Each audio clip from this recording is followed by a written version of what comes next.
En los últimos años hemos visto que la nueva regulación de distribución animal nos obliga a asemejarnos a todo lo que sería la distribución humana.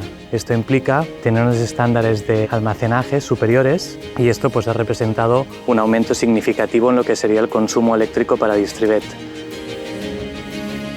El objetivo de esta instalación es poder producir el máximo de energía renovable en esta cubierta de Distrivet, energía 100% renovable y kilómetro cero, que es más económica que la de la red eléctrica.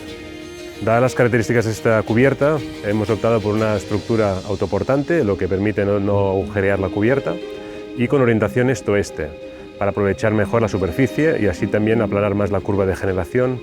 Los tres objetivos que buscábamos con este proyecto, el primero era pues, un objetivo neto de sostenibilidad, el segundo un objetivo de ahorro y el tercero y es de autosuficiencia.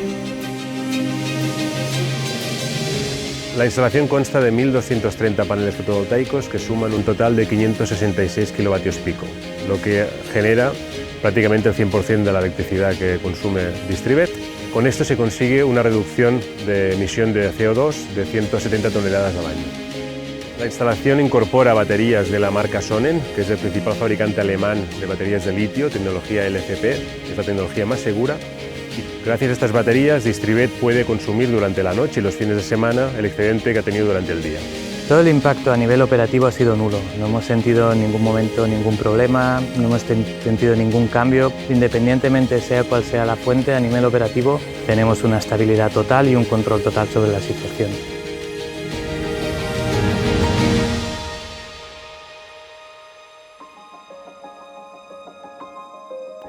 Distrivet tiene un objetivo de cara a 2030 de huella de carbono cero.